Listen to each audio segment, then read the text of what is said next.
बिस्मिल्लाहिर्रहमानिर्रहीम। आज जो हम कॉन्सेप्ट करने लगे हैं जितने भी काम अभी तक हमने किए हैं उन सब में इस तरीके से था कि हमारे पास जो भी डाटा होता था, हमारे पास कुछ हमने स्क्वायर रूट किसी नंबर के कैलकुलेट किए, कुछ हम लोगों ने लिस्ट के ऊपर काम किया, डिक्शनरीज के ऊपर हमने कहा कि जी कन्फिगरेशन फाइल है, ये कन्फिगरेशन है, इसको हमने किया। जितना भी काम था हमारा सारे का सारा डाटा कोड के अंदर ही पड़ा हुआ था। ठीक है जी। तो आमतौर पर ऐसा नहीं होता। आप चाहते ये हैं कि कुछ डाटा ऐसा होता है जो आपको ज़रूरत होती है कि वो रहे, सेव्ड रहे। जैसे आप वर्ड में कोई काम करते हैं तो आप ये नहीं चाहते कि जैसी मशीन बंद हो तो वो ख़त्म हो जाए। बिल्कुल शुरू में हम लोगों ने ये बात की थी कि आपके पास हार्ड डिस्क के अंदर आपने फाइलें सेव करनी होती हैं ताकि वो वहाँ पे रहें, परसिस्टेंट स्टोरेज। ठीक है, परसिस्टेंट का क्या मतलब है कंप्यूटर साइंस में कि अगर आप उससे पावर ले लें, पावर ख़त्म कर दें, उसको पावर ना दें तो फिर भी वो डाटा वहाँ पे रहे, तो दैट इज़ परसिस्टेंट, रहने वाली चीज़। ठीक है जी, परसिस्टेंट कहते हैं रहने को। ठीक है, तो अभी तक हमारे पास जितना भी डाटा था वो कोड की शक्ल में था, मेमोरी में आया, आपने कोड रन किया और वो डाटा खत्म। ठीक है जी। अब हम ये चाहते हैं कि आपका जो डाटा है उसको हम फाइल में रखेंगे किस तरीके से। ठीक है, हम उसको फाइल में नहीं, उसको हम परसिस्टेंस कैसे देंगे, हम उसको परसिस्टेंट स्टोरेज में कैसे रखेंगे। ठीक है जी, समझ आ रही बात की। तो ये हमारा मेन अभी ऑब्जेक्टिव है। अब परसिस्टेंट स्टोरेज जो है हार्ड डिस्क में होती है आमतौर पर, ठीक है, या यूएसबी में होती है, बेसिकली द सेम थिंग। ठीक है, किसी स्टोरेज जगह पे होती है। दो तरीक़ेकार बहुत ज़्यादा कॉमन है। नंबर एक, which is done in a vast majority of cases, वो ये है कि आप डाटा को सेव करते हैं डाटा बेसिस में। ठीक है, क्योंकि डाटा बेसिस है, वो जगह ऐसी है कि जिसके अंदर डाटा को रखा जाता है। तो that is the most common method of persistent storage in program. ठीक हो गया। लेकिन वो थोड़ा सा ज़्यादा एक दो स्टेप्स और मांगता है। आपको डाटाबेस के कुछ कॉन्सेप्ट्स होने चाहिए, तब आप डाटाबेस के साथ बात कर सकते हैं। एसक्यूएल की हमने थोड़ी सी बात की थी, तो कुछ चीज़ें आपको एक्स्ट्रा चाहिए होती हैं, फिर आप डाटाबेस के साथ बात कर सकते हैं। ठीक है, वो इस वजह से फिलहाल हम नहीं कर रहे। इसके बाद जो दूसरे नंबर पर इस्तेमाल होने वाली चीज़ है वो क्या है कि आप डाटा को सेव करते हैं फाइलों में। ठीक है, फाइल्स में हम सेव करते हैं ना, जिस तरह वर्ड में आपने कोई एप्लीकेशन लिखी, आपने उसको सेव कर लिया। ठीक है, किसी और की आपने फाइल ली, उसको अपने नाम से सेव कर लिया आपने। ठीक है, असाइनमेंट, इस तरीके से मुख्तलिफ फाइलें आप सेव करते हैं फाइलों में। ठीक है, तो फाइल के अंदर स्टोरेज जो है that is the second most common method of persistent storage. सही है, और फाइल हैंडलिंग ऐसा कॉन्सेप्ट है जिसको हम बड़ी आसानी से यहाँ पे देख सकते हैं। ठीक है, तो थोड़े बहुत एक दो चीजें मैं आप लोगों को एग्जांपल्स डाटाबेस की भी दूंगा, लेकिन डाटाबेस की जो एक्चुअल यूज है वो थोड़ा बाद में जाके आप लोगों के पास आएगा। ठीक है, मुश्किल नहीं है, दो तीन कॉन्सेप्ट्स आपको चाहिए होते हैं, उसके बगैर आप कर नहीं सकते। ठीक है, इस वजह से फिलहाल हम बात शुरू करें फाइल स्टोरेज से। लेकिन इसका ये मतलब नहीं है कि फाइल हैंडलिंग जो है, फाइलों के अंदर चीजें सेव करना, ये इस्तेमाल नहीं होता, हम सिर्फ आपको सिखाने के लिए कर रहे हैं। जैसे मैंने बताया कि डाटाबेस तो सबसे ज्यादा कॉमन है, वास्ट मेजॉरिटी ऑफ केसेस में डाटाबेस आपको चाहिए होती है, लेकिन फाइल स्टोरेज भी बहुत ज्यादा इस्तेमाल होती है, ऐसा नहीं है कि इस्तेमाल नहीं होती है। ठीक है, लास्ट टाइम आप लोगों को एग्जांपल दी थी कि हमारे पास जो config.json फाइल है, तो जो आपका यूजर नेम पासवर्ड आप देते हैं, ईमेल पासवर्ड, वो सेव होता है फाइल के अंदर जाके। ठीक है, तो आज हम उससे रिलेटेड बुनियादी बातें करना शुरू करेंगे कि फाइल्स के अंदर आप डाटा कैसे सेव करते हैं। ठीक है जी, क्लियर है जी। तो थोड़ी सी शुरू में थ्योरी है, वो थ्योरी जरूरी है आगे के कॉन्सेप्ट को समझने के लिए, तो पहले उसको थोड़ा सा देखेंगे, फिर उसके बाद हम वापस कोड की तरफ आते हैं। ठीक है जी, तो थ्योरी ऐसे फजूल की थ्योरी नहीं है, जरूरी है, इसके बगैर बात समझ आनी मुश्किल होगी। ठीक है जी, तो जहाँ पे सवाल हो तो पूछें जरूर। ठीक है जी। अच्छा, तो सबसे पहले ये देखें कि आपके पास विंडोज में आप जो फाइलें सेव करते हैं वो आप किस तरीके से करते हैं। मिसाल के तौर पे यहाँ पे आपके पास एक फाइल है dummy.txt। ठीक है, .txt फाइल आप लोगों को पता है इसके अंदर टेक्स्ट होता है। ठीक है जी, किसी भी किस्म का टेक्स्ट आपने इसके अंदर लिखा हुआ है, वो सिंपल टेक्स्ट है, इसके अंदर फॉर्मेटिंग वगैरह नहीं होती। तो इस dummy.txt के अंदर हम कोई फाइल रखना चाह रहे हैं। ठीक है जी, अब ये फाइल जो है विंडोज के अंदर किस तरीके से होती है, आप लोगों ने देखा होगा कि आपके पास एक ड्राइव होती है, C:, या D:, या जो भी आपकी ड्राइव है, उसके अंदर आप बनाते हैं फोल्डर्स। तो यहाँ पे 3 फोल्डर्स हैं, प्रोग्राम फाइल, यूजर्स और वार। ठीक है, उन फोल्डर्स के अंदर और फोल्डर्स भी हो सकते हैं। तो यहाँ पे यूजर्स के अंदर नौमान का फोल्डर है, उसके अंदर एक और फोल्डर है डॉक्स का, फिर एक रेस्ट का फोल्डर और एक dummy.txt फाइल है। ठीक है जी, तो ये जो पूरी आपके पास जो स्ट्रक्चर बना है, ये इस स्ट्रक्चर को कहा जाता है ट्री। क्यों? क्योंकि यहाँ पे ऐसा है जैसे ट्री की रूट होती है। इसको इस तरह देखें कि एक रूट है आपके पास, फिर उससे एक तना निकलता है, फिर ब्रांचेस निकलती हैं, फिर उन ब्रांचेस से ब्रांचेस निकलती हैं, फिर हर ब्रांच से आगे ब्रांच भी निकल सकती है और उसके ऊपर कोई पत्ता भी हो सकता है। ठीक है जी, तो हमारे पास यहाँ पे जो ब्रांचेस हैं वो फोल्डर्स हैं, जो रूट है वो आपकी ड्राइव है। ये विंडोज की बात कर रहे हैं। ड्राइव जो है वो रूट है, जड़ है। ठीक है, उससे आमतौर पर दरख्त में एक तना निकलता है, लेकिन 2 तने भी निकल सकते हैं। तो यहाँ पे 3 तने निकल रहे हैं। ठीक है जी, तने को भी आप क्या तना जानते हैं ना, जो ट्रंक होता है उसका, ट्री का। ठीक है, तो यहाँ पे 3 आपके पास, तो ट्रंक भी एक किस्म की ब्रांच ही होता है, एक बड़ी सारी ब्रांच होती है। ठीक है, तो ये आपके पास ब्रांचेस 3 हो गई, फिर इस ब्रांच के अंदर 2 ब्रांचेस हैं, फिर इस ब्रांच के अंदर एक ब्रांच है, इस ब्रांच के अंदर एक ब्रांच है और उसके अंदर एक लीफ है। तो फाइल जो है वो लीव्स है। लीफ इसको क्यों कहते हैं? क्योंकि लीफ से आगे ब्रांच ही नहीं निकल सकती फिर। ठीक है, ब्रांच जब भी निकलेगी ब्रांच से ही निकलेगी। लीफ से आगे ब्रांच नहीं निकल सकती। तो ये जो आपके पास है जो शक्ल है, ऑल्दो देखने में दरख्त जैसा नहीं है, लेकिन ये जो स्ट्रक्चर बन रहा है ये ट्री का स्ट्रक्चर है। ठीक है, ये आप लोग डाटा स्ट्रक्चर्स में इंशाल्लाह पढ़ेंगे कि ट्री किस तरीके से होता है। ठीक है, वहां पे तफसील से आ जाएगा। हम लोगों ने अभी लिस्ट डाटा स्ट्रक्चर देखा है, टुपल देखा है, डिक्शनरी देखी है, ये 3 चीजें हमने देखी हैं। और डाटा स्ट्रक्चर्स आप इंशाल्लाह डाटा स्ट्रक्चर्स के कोर्स में देख लेंगे फिर। तो ये ट्री हमने यहाँ पे एक बनाया है। ट्री का क्या मतलब है कि एक रूट होगी, ठीक है, आगे फिर ब्रांचेस ब्रांचेस ब्रांचेस, ब्रांचेस के ऊपर और ब्रांचेस, और आखिर में जाके लीव्स। ठीक है जी, क्लियर है यहाँ तक? तो ये आपके पास एक किस्म का स्ट्रक्चर बन गया जिसके अंदर आप फाइलों को अरेंज करते हैं। ठीक है, ये आप लोग यूज कर चुके हैं, सिर्फ आपको नाम बताना यहाँ पे मकसूद है। अब यहाँ पे देखने की जरूरत यह है कि ये फाइलें एक किसी सिस्टम के तहत अरेंज्ड हैं। ठीक है, एक ऑर्गेनाइजेशन हमने बनाई है ना, कोई तरीकाकार है, तरीकाकार से मुराद है सिस्टम, सिस्टम से मुराद है तरीकाकार, किसी खास तरीके से हमने इनको अरेंज किया हुआ है। क्या है कि जी फोल्डर, फोल्डर के अंदर फोल्डर, और फोल्डर के अंदर लीफ फाइल। ठीक है जी, तो जो भी ऑपरेटिंग सिस्टम होगा वो किसी ना किसी अरेंजमेंट के हिसाब से फाइलों को रखेगा अपने पास, और जो अरेंजमेंट वो क्रिएट करता है उसको कहा जाता है फाइल सिस्टम। तो विंडोज फाइल सिस्टम ऐसे काम करता है। ठीक है, ये ऑपरेटिंग सिस्टम्स में आप तफसील से देखेंगे, अगर वहां तक पहुंच गए तो काफी आगे जाके आता है, लेकिन फाइल सिस्टम्स विंडोज जो है वो इस तरीके से अपनी फाइलों को सेव करता है। यूज तो आप इसको रोजाना करते ही हैं। ठीक है, इसकी इंटरनल तफसीलात आप ऑपरेटिंग सिस्टम में देख सकते हैं फिर, सही है, लेकिन ये यूज तक तो क्लियर है ना सबको? ठीक है, फोल्डर, फोल्डर के अंदर फोल्डर, ऊपर जो देखने की चीज है वो ये है कि आपके पास जो रूट होती है that is always your drive. ठीक है, अगर एक से ज्यादा ड्राइव्स हैं तो हर एक अलग अलग अपना ट्री बनता है। ठीक है, एक ड्राइव का दूसरी ड्राइव से ताल्लुक नहीं होता। ये आपको बिल्कुल बना के दे देता है ट्री। वहां पे भी उसको ट्री इसलिए कहते हैं। डॉस में है ट्री, कमांड प्रॉम्प्ट में अच्छा ट्री कहता है। ठीक है, तो ट्री आप किसी भी फोल्डर का कहें तो वो आपको ये बना के दे भी देगा। थैंक यू जी। जितनी भी फोल्डर्स फर्दर आते हैं वो सारे के सारे फिर बता देगा। ठीक है जी, अच्छा, अब ये जो फाइल है आपके पास, आप फर्ज करें कि आप बैठे हुए हैं इस वक्त डॉक्स के फोल्डर के अंदर। ठीक है, कैसे? लेट से आपने अपनी कमांड प्रॉम्प्ट खोला तो आप कहाँ आए? C:users नोमान के अंदर आए। ठीक है, यहाँ पे आपने लिखा cd docs एंटर, तो आप कहाँ पे आ गए? अब डॉक्स के अंदर आप बैठे हुए हैं। तो जिस डायरेक्टरी के अंदर आप करंटली काम कर रहे होते हैं उस डायरेक्टरी को कहा जाता है करंट वर्किंग डायरेक्टरी। ठीक है, करंटली आप इस डायरेक्टरी में काम कर रहे हैं, करंट वर्किंग डायरेक्टरी। ठीक हो गया जी, या वर्किंग डायरेक्टरी सिंपली। ठीक हो गया, क्लियर है यहाँ तक? इन बातों को समझे, जहाँ पे क्लियर नहीं हो तो मुझे बताएं। तो ये डॉक्स हमारी करंट वर्किंग डायरेक्टरी है। ठीक है, और इसके अंदर एक फोल्डर है रेस, और उसके अंदर एक फाइल है dummy.txt। यहाँ तक क्लियर है जी? अच्छा, अब अगर आप ये कहना चाहते हैं कि dummy.txt कहां पड़ी हुई है तो आप उसको ये पूरा पाथ बताएंगे, C:users noman docs res dummy.txt। ठीक है, इससे आपको एग्जैक्ट पता चल जाएगा कि ये फाइल कहां पे पड़ी हुई है। सही है जी? हम करते हैं ना कि जी ये फाइल मैंने कॉपी करनी है, तो कैसे करते हैं? इस पाथ पे आप जाएंगे। ठीक है, ये पूरी चीज जो है ये पाथ है, रूट से शुरू करके फाइल तक, लीफ तक जब आप पहुंचते हैं, इसको हम कहते हैं कि ये पूरे का पूरा पाथ है। इस रास्ते से गुजर के आप इस फाइल तक पहुंच सकते हैं। ठीक है जी? जबकि अगर आप ये कहते हैं कि भाई मुझे ये बताओ कि करंट वर्किंग डायरेक्टरी से अगर मैं इस फाइल तक पहुंचना चाहता हूं, तो आपने एक्सप्लोरर के अंदर खोला हुआ है डॉक्स का फोल्डर अभी। ठीक है, वहां पे आपको रेस नजर आ रहा होगा। ठीक है, एक फोल्डर उसके अंदर है तो रेस नजर आ रहा होगा आपको वहां पे। Res is short for resources. ठीक है, तो रेस वहां पे आपको नजर आ रहा होगा, और उसके अंदर जब आप उसके ऊपर डबल क्लिक करेंगे तो आपको dummy.txt नजर आ जाएगी। आपको यहाँ पे C:users noman docs इसको देखने की कोई जरूरत नहीं है। ठीक है जी, तो ये आपको पाथ बता रहा है कि करंट वर्किंग डायरेक्टरी जो है उसके हिसाब से अगर आप इस फाइल तक पहुंचना चाहते हैं तो आपको क्या, किस पाथ पे जाना होगा। ऐसा है जैसे मैं आपको कहूं कि भाई यहां से मेन गेट तक कैसे जाएंगे। ठीक है, लेट्स से ये रूट है, यहां से मेन गेट तक किस तरह जाएंगे, तो आप मुझे पूरा रास्ता बताएंगे। ठीक है, लेकिन अगर कोई बंदा ऑलरेडी वो जो हमारी मेन सीढ़ियां हैं उसके बाहर खड़ा हुआ है तो आप उसको वहां से रास्ता बताएंगे ना कि भाई यहां से कहां जाओ। वहां पे तो आप उसको नहीं बताएंगे कि लैब से इस तरह नीचे उतरना है फिर इधर होता है, इसकी जरूरत नहीं है। अब अगर आपको ये पता है कि आप कहां पे खड़े हुए हैं अभी, और वहां से आपको कोई कहे कि आपने फलान जगह तक कैसे पहुंचना है, तो आप उसको बताते हैं एक रिलेटिव रास्ता कि इस जगह को देखते हुए अब कहां जाना चाहिए आपको। ठीक है, समझ आ रही है? तो इस पाथ को कहा जाता है एब्सोल्यूट पाथ, क्योंकि ये पूरे का पूरा पाथ है। ठीक है, एब्सोल्यूट पाथ, सारे का सारा स्टार्टिंग फ्रॉम रूट इस फाइल तक आप कैसे पहुंचेंगे, दिस इज एब्सोल्यूट पाथ। और इस पाथ को कहा जाता है रिलेटिव पाथ, कि करंट डायरेक्टली जिस जगह पे आप खड़े हुए हैं वहां से आप इस फाइल तक कैसे पहुंचेंगे।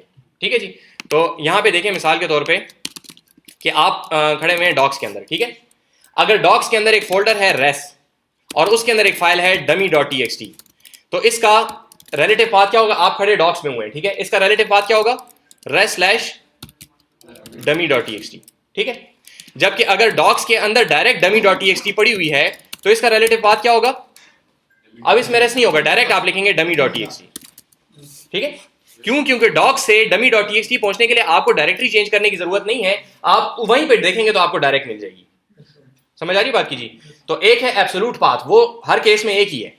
रिलेटिव पाथ क्या है कि करंट वर्किंग डायरेक्टरी जो है आपकी, उसके हिसाब से आप इस फाइल तक कैसे पहुंचेंगे। तो अगर आप, ये आपकी फाइल है तो आप पहले रेस्ट में जाएंगे, फिर dummy.txt में जाएंगे। अगर ये आपकी फाइल है तो आपको डायरेक्ट dummy.txt एक्सेसिबल होगी। समझ आ रही बात की जी? ठीक है, यहां तक क्लियर है जी? तो आपके पास हो गया एब्सोल्यूट पाथ और रिलेटिव पाथ। सही है। अब आपने जब भी किसी फाइल के साथ बात करनी है तो आप एब्सोल्यूट पाथ भी दे सकते हैं, रिलेटिव पाथ भी दे सकते हैं। आपने अभी कहना है कि जी मेरी ये जो एप्लीकेशन मैंने लिखी है वर्ड के अंदर, ये सारी इस फाइल में सेव कर दो। ठीक है, तो ये कहने के लिए आपको फाइल का पाथ बताना पड़ेगा कि कहां सेव करो। तो वो आप एब्सोल्यूट पाथ भी दे सकते हैं, रिलेटिव पाथ भी दे सकते हैं। ठीक है, एब्सोल्यूट पाथ हम आमतौर पर देखते इस वजह से हैं क्योंकि ये पूरा हमें नजर आ रहा होता है। ठीक है, लेकिन प्रोग्रामिंग में और आप लोग भी जब फाइल सेव करते हैं तो आप आमतौर पर देते हैं रिलेटिव पाथ। जब आप फाइल सेव एज करते हैं तो वो आपको एक फोल्डर दिखाता है, वो आपका करंट फोल्डर होता है, वहां पे आप सिर्फ फाइल का नाम लिखते हैं और एंटर करते हैं तो वो सेव हो जाती है। ठीक है, आपने तो उसको पूरा पाथ नहीं बताया, उसने क्या किया, करंट वर्किंग डायरेक्टरी निकाली और उसके अंदर ये पाथ को साथ जोड़ के उसने बना दिया एब्सोल्यूट पाथ। क्लियर है जी यहां तक? ठीक है, इसको रन करते हैं तो फिर थोड़ा सा इंशाल्लाह और भी क्लियर हो जाएगा, लेकिन यहां तक कॉन्सेप्ट क्लियर है। एब्सोल्यूट पाथ के रूट से लेके यहां तक पहुंचने का पूरा रास्ता क्या है, और रिलेटिव पाथ के मैं यहां खड़ा हूं तो यहां से इधर तक पहुंचने का रास्ता क्या है। ठीक है जी, क्लियर है? अच्छा, अब यहां पे दो तीन चीजें देखने की हैं। वो ये है कि एक तो आपको ये बता दिया कि विंडोज के अंदर C: आपका रूट होता है। ठीक है, ड्राइव से आप बात शुरू करते हैं और एक फोल्डर और दूसरे फोल्डर को आप सेपरेट करते हैं बैकस्लैश से। ठीक है जी, नजर आ रहा है? क्लियर है? ठीक है, दो चीजें हैं विंडोज के फाइल सिस्टम के अंदर। ड्राइव से आप शुरू करते हैं C: D: E: जो भी आपकी ड्राइव है, और एक फोल्डर को दूसरे फोल्डर से आप अलग कैसे करते हैं, बैकस्लैश से। ठीक है, अब मसला ये है कि सारी दुनिया जो है वो विंडोज नहीं इस्तेमाल करती। मिसाल के तौर पे हम जो आपको असाइनमेंट देते हैं, तो मैं असाइनमेंट बनाता हूं ऑटोग्रेडर पे, तो मैं मैक के ऊपर असाइनमेंट बनाता हूं। ठीक है, आप लोग जब उसको करते हैं तो करते विंडोज पे हैं, जिस पे आपको करना चाहिए वो है लिनक्स। ठीक है, तो पूरी दुनिया जो है मुख्तलिफ किस्म के ऑपरेटिंग सिस्टम्स इस्तेमाल करती है। हम चाहते हैं कि हमारा कोड हर ऑपरेटिंग सिस्टम पे ठीक तरीके से चले। सही है, तो अगर यहां पे देखें हमने लिखा है विंडोज फाइल सिस्टम, तो विंडोज का फाइल सिस्टम ऐसा होता है, किसी और ऑपरेटिंग सिस्टम के अंदर फाइल सिस्टम के अंदर थोड़ा सा फर्क होगा। ठीक है, तो उसकी एक एग्जांपल आपको बताना चाहते हैं। ये समझ आ रही है कि हम चाहते हैं कि हमारा कोड सब ऑपरेटिंग सिस्टम्स पे चले। अगर मेरी ऑटोग्रेडर की असाइनमेंट सिर्फ मैक पे चलेगी और किसी मशीन पे नहीं चलेगी तो इट विल बी यूजलेस। आपको हम कह रहे हैं आप लिनक्स इस्तेमाल करें, तो हमें पहले लिनक्स को हैंडल करना पड़ेगा, फिर वी एक्सपेक्ट कि कुछ लोग विंडोज भी इस्तेमाल करेंगे तो हमें उसको भी हैंडल करना पड़ेगा। ठीक है, समझ आ रही बात की कि आप जब कोड लिखते हैं तो आप चाहते ये हैं कि वो हर ऑपरेटिंग सिस्टम पे ठीक तरीके से चले। तो हर ऑपरेटिंग सिस्टम पे ठीक तरीके से चले के लिए आपको अब देखना होगा कि ऑपरेटिंग सिस्टम किस तरीके से फाइल के पाथ को हैंडल करता है। ठीक है, जो रास्ता हमने पूरा बताया है पाथ, इसको वो किस तरीके से ऑपरेटिंग सिस्टम हैंडल करता है। ठीक है जी, क्लियर है यहां तक? तो उसके लिए एक एग्जांपल के तौर पे देखेंगे विंडोज के अलावा बाकी सारी दुनिया के ऑपरेटिंग सिस्टम जो हैं वो पाथ को किस तरीके से हैंडल करते हैं। ठीक है, आपके पास जो रूट होता है that is called a slash. ठीक है, विंडोज के अलावा Unix, Linux, FreeBSD, Mac, Solaris, जो आप नाम ले लें सारे के सारे ये काम करते हैं। ठीक है, तो स्लैश से बात शुरू होती है। हमें स्लैश इसलिए अजीब लगता है क्योंकि हमने सारी उम्र विंडोज इस्तेमाल की है। जो लोग सारी उम्र से ऑपरेटिंग सिस्टम्स और इस्तेमाल करते रहे वो आएंगे तो उनको विंडोज अजीब लगेगा कि C: का क्या मतलब है। ठीक है, तो ऐसी बात नहीं है कि ये गलत है वो सही है, या वो गलत है ये सही है, ऑल्दो कि वो विंडोज वाला गलत है, लेकिन ऐसी कोई बात है नहीं। ठीक है जी, बाकी वही है। एक मिनट, एक फर्क और आता है इसके अंदर। ठीक है, ये बात समझ आ गई कि आपकी ड्राइव जहां पे होती थी उसकी जगह पे स्लैश है। ठीक है, ये रूट है बस। जैसे आप C: लिखते थे तो C: का क्या मतलब है, कोई मतलब नहीं। इस तरह स्लैश का भी कोई मतलब नहीं है, बस ये रूट का नाम है। ठीक हो गया जी, क्लियर है यहां तक? अब आगे वही चीज है, यहां पे विंडोज जो है, ये जो चीजें हैं जो जिनके अंदर आप और चीजें डालते हैं, इनको विंडोज कहता है फोल्डर। तो विंडोज जिस चीज को फोल्डर कहता है बाकी सारी दुनिया उसको डायरेक्टरी कहती है। ठीक है जी, तो डायरेक्टरी का लफ्ज ज्यादा कॉमनली इस्तेमाल होने वाला है। फोल्डर जो है वो विंडोज वाले खुद भी अक्सर जगहों पे फिर इस्तेमाल नहीं करते। ठीक है, तो डायरेक्टरी का लफ्ज जो है वो ज्यादा कॉमनली नोन है। ठीक है, तो आप लोग फोल्डर की जगह उसको डायरेक्टरी कहेंगे तो ज्यादा आसानी रहेगी आपको। सही हो गया? अच्छा, बाकी आगे वही चीज है, डायरेक्टरी के अंदर डायरेक्टरी, डायरेक्टरीज के अंदर और डायरेक्टरीज, और आखिर में जाके किसी एक डायरेक्टरी के अंदर या मल्टीपल डायरेक्टरीज के अंदर फाइल। ठीक है, रूट, ब्रांचेस, लीफ, बाकी वही कॉन्सेप्ट है। करंट वर्किंग डायरेक्टरी डॉक्स है, वही कॉन्सेप्ट है। ठीक है जी, फर्क कहां पे आएगा कि जब आप ये पाथ लिखेंगे तो अब C: की जगह पे स्लैश आ गया और एक फोल्डर दूसरे फोल्डर से सेपरेट होता है फॉरवर्ड स्लैश से। विंडोज में आप देखते रहे हैं बैकवर्ड स्लैश, बाकी सारी दुनिया करती है फॉरवर्ड स्लैश से। ठीक है जी, समझ आ रही बात की? ठीक है, बाकी कॉन्सेप्ट वही है कि एक डायरेक्टरी, दूसरी डायरेक्टरी, तीसरी डायरेक्टरी, चौथी डायरेक्टरी और फाइल। अगर आप डॉक्स के अंदर बैठे हुए हैं, करंट वर्किंग डायरेक्टरी आपकी डॉक्स है, तो आप क्या करेंगे, res/dummy.txt, ये रिलेटिव पाथ है, सेपरेट आप किससे कर रहे हैं, फॉरवर्ड स्लैश से। ठीक है, तो जो फर्क रह गया यहां पे वो क्या है कि बैकवर्ड स्लैश और फॉरवर्ड स्लैश। लेकिन हमारे लिए तो मुसीबत बन गई ना, हमारे लिए क्या मुसीबत बन गई कि अब हमें पहले देखना पड़ेगा कि ये कोड हमारा किस ऑपरेटिंग सिस्टम पे रन हो रहा है, फिर अगर फलां पे रन हो रहा है तो उसको बैक स्लैश लगाओ, और अगर फलां पे रन हो रहा है तो फॉरवर्ड स्लैश लगाओ। बस एक मुसीबत हमारे लिए बन गई। ठीक है, तो ये जो प्रॉब्लम हमारे पास आ गया, तो इस प्रॉब्लम को हम वैसे ही हल करेंगे जैसे हम हर प्रॉब्लम को हल करते हैं। ये काम हम उठाएंगे और हम डाल देंगे पाइथन के सर पे। ठीक है, समझ आ रही है? इस मसले को खुद हल करने की जरूरत नहीं है, समझ आ रही है? कैसे हम हल करेंगे उसका तरीकाकार देखें। हमारे पास एक डायरेक्टरी है जिसका नाम है रेस। ठीक है, इस बात को गौर से देखें। डायरेक्टरी का ये चूंकि नाम है, तो जैसे आप अपना नाम लिखते थे तो स्ट्रिंग के अंदर लिखते थे, तो हमने यहाँ पे डायरेक्टरी का नाम भी स्ट्रिंग के अंदर लिखा है। ठीक है जी, हमारे पास और कोई ऐसी डाटा टाइप नहीं है जिसके अंदर हम इस फाइल के नाम को, इस डायरेक्टरी के नाम को रख सकें। इंटीजर में नहीं जाएगा, फ्लोट में नहीं जाएगा, लिस्ट जो है वो फिर कंपाउंड है, उसकी जरूरत हमें नहीं है, डिक्शनरी के अंदर हमें जरूरत नहीं है, डिक्शनरी के अंदर भी कोई चीज जाएगी तो वो ऐसे ही जाएगी। तो हमारे पास एक ही डाटा टाइप है डिक्शनरी, स्ट्रिंग की, सॉरी थैंक यू, स्ट्रिंग की, जिसके अंदर हम डायरेक्टरी का नाम डाल सकते हैं। डायरेक्टरी खुद जो है वो क्या है, डायरेक्टरी खुद क्या है, वेरिएबल है। डायरेक्टरी खुद जो है वो वेरिएबल है, और इसके अंदर जो वैल्यू है दैट इज अ स्ट्रिंग, वो स्ट्रिंग रिप्रेजेंट किस चीज को कर रही है, डायरेक्टरी के नाम को। ठीक है जी, जी क्लियर है जी यहां तक? और फाइल का जो नाम है वो है dummy.txt। ये वही चीज है जो यहां पे हमने बनाई। रेस हमारी डायरेक्टरी है करंट डायरेक्टरी के अंदर, और उसके अंदर क्या चीज है, dummy.txt फाइल है। क्लियर है जी यहां तक? मसला तो नहीं है? अच्छा, ये दो तो हो गए। अब इन दोनों को हमने आपस में जोड़ना है ना। ठीक है, जोड़ने के लिए दरमियान में स्लैश लगाना है, या फॉरवर्ड या बैकवर्ड, हमें नहीं पता कौन सा लगाना है। ठीक है ना, उस गम में हम फंसना चाहते हैं, हम ये काम पाइथन के सर पे डालना चाहते हैं। उसके लिए तरीकाकार क्या है कि आपके पास जैसे मैथ का एक मॉड्यूल था, उस तरीके से आपके पास एक मॉड्यूल है, उसका नाम है ओएस। आप करेंगे import OS. OS short for operating system. Operating system से रिलेटेड बहुत सारे काम है जो कि ओएस आपको प्रोवाइड करता है। ठीक है, समझ आ रही बात की? तो आप यहाँ पे कहेंगे इंपोर्ट ओएस। अब आप क्या करेंगे, आप इसको कहेंगे, इस चीज को पहले देखें, os.path.join। जैसे math.square root था, उस तरह os.path.join। तो os के अंदर एक मॉड्यूल है पाथ, और उसके अंदर एक आपके पास फंक्शन है ज्वाइन। ज्वाइन क्या करता है, आपसे कोई दो पाथ लेता है और दोनों को आपस में जोड़ देता है। कैसे जोड़ता है, वो जोड़ना डिपेंड करेगा कि ये कौन से ऑपरेटिंग सिस्टम पे इस वक्त रन हो रहा है। समझ आ रही बात की? तो अभी ये लेगा डायरेक्टरी, डायरेक्टरी की क्या वैल्यू है, res। ठीक है, नेम की क्या वैल्यू है, dummy.txt। ये इन दोनों को जोड़ देगा आपस में। जोड़ेगा जब ये, तो एक आपको ये स्ट्रिंग वापस रिटर्न करेगा, उसको हम सेव कर लेंगे फाइल नेम में। ठीक है, again file name is a variable, इसका अपनी कोई फाइल नेम लिखना जरूरी नहीं है, इसको आप एबीसी भी लिख सकते हैं, लेकिन file name is readable, meaningful नाम है, इसलिए हमने फाइल नेम लिखा है। ठीक है, इसको हम रिलेटिव पाथ भी लिख सकते थे, सही है जी, लेकिन आमतौर पे इस जगह पे लफ्ज फाइल नेम का इस्तेमाल किया जाता है, इसलिए वो लफ्ज इस्तेमाल करें जो कि आमतौर पर आपको देखने में मिलेगा। यहां तक क्लियर है जी? os.path.join ये एक फंक्शन होगा, जिस तरह math.square एक फंक्शन था, आपसे एक वैल्यू लेता था, कोई वैल्यू रिटर्न करता था। ये आपसे लेगा दो पाथ, एक पाथ में हम दे रहे हैं फोल्डर का नाम, दूसरे पाथ में हम इसको दे रहे हैं फाइल का नाम। इन दोनों को ये लेगा और आपस में यूं करके, जिस तरह हमने अपेंड किया था ना, कंकैट किया था दो स्ट्रिंग्स को, उस तरीके से ये इन दोनों को आपस में मिलाएगा, लेकिन दरमियान में एक चीज लगाएगा, फॉरवर्ड स्लैश लगाएगा अगर ये फॉरवर्ड स्लैश वाले ऑपरेटिंग सिस्टम में, बैक स्लैश लगाएगा अगर ये बैक स्लैश वाले ऑपरेटिंग सिस्टम में। समझ आ रही बात की जी? ठीक है, तो यहां पे जब आप इसको कहेंगे फाइल नेम के अंदर इस पाथ को रख लो, और फिर अपनी देखने के लिए कि फाइल नेम के अंदर क्या गया, हमने उसको प्रिंट भी कर लिया। तो इसको किस तरह पता होगा कि ये मैक है? वी डोंट केयर, उसको पता है, इसलिए तो हमने उसके सर पे डाला है कि हमें ये गम ना करना पड़े। जी जी जी जी, ये देखें, ये इंपोर्ट ओएस जो हमने किया है ना, तो ये ओएस जाने, इसका काम जाने, ये कर सकता है ये। ठीक है, बहुत कुछ छोड़े कैसे करता है,